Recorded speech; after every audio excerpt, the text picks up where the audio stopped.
അപ്പോൾ ഞാൻ മനസ്സിലാക്കുന്നത് വെച്ചാൽ ഏതൊരു സബ്ജക്റ്റ് എടുക്കുകയാണെങ്കിലും ആ സബ്ജക്റ്റിൽ നമ്മൾ ഉയർന്ന രീതിയിൽ പഠിക്കണമെന്നുണ്ടെങ്കിൽ അതിന് സ്കോപ്പുണ്ട്. സ്കോപ്പ് എന്ന് പറയുന്ന വേർഡ് ഇല്ല എന്നാണ് ഞാൻ പറയാറ്. കാരണം സ്കോപ്പ് നിങ്ങളാണല്ലോ ഉണ്ടാക്കുന്നത്. അപ്പം ഒരാൾ ചിന്തിക്കുകയാണ്, ഓക്കെ നമുക്ക് ഈ ഒരു സബ്ജക്റ്റ് എടുത്ത് ഉയർന്നെത്താം. ഒരു പുല്ല് വെട്ടുന്ന ആളാണെങ്കിൽ അയാൾ ഏറ്റവും നല്ല പുല്ല് വെട്ടുന്ന ആളാണെങ്കിൽ അയാൾക്കും സ്കോപ്പ് ഉണ്ടെന്നാണ് ഞാൻ മനസ്സിലാക്കുന്നത്. അപ്പോൾ അത്തരത്തിൽ ആളുകൾ ചിന്തിച്ചു തുടങ്ങണം.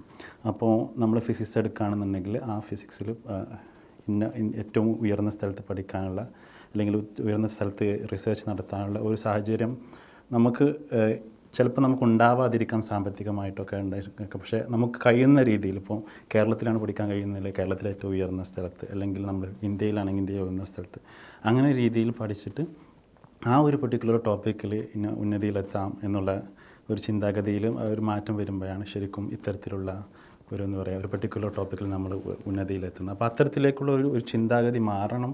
അതിന് നമുക്ക് ഏതൊരു വിദ്യാഭ്യാസ സിസ്റ്റത്തെ നമുക്ക് കുറ്റം പറയാൻ ഭയങ്കര ഈസിയാണ്. അതെങ്ങനെ റീകൺസ്ട്രക്ട് ചെയ്യുക എന്നുള്ളത് ആക്ച്വലി നമ്മൾ പോളിസി മേക്കേഴ്സും അല്ലെങ്കിൽ സ്ഥാപനങ്ങൾ നടത്തുന്നവരൊക്കെ റീതിങ്ക് ചെയ്യേണ്ടതാണ്. എങ്ങനെയാണ് നമുക്ക് കുട്ടികൾക്ക് മനസ്സിലാക്കി കൊടുക്കുക, അവരുടെ അഭിരുചിക്ക് അനുസരിച്ചിട്ടുള്ള കരിയർ ഇതാണ്, എങ്ങനെ ഉയർന്നു പോകാം എന്നുള്ള രീതിയിൽ. അപ്പോൾ കുട്ടികളുടെ സൈഡിൽ നിന്ന് വേണമെങ്കിൽ കുട്ടികൾക്ക് ചിന്തിക്കാം.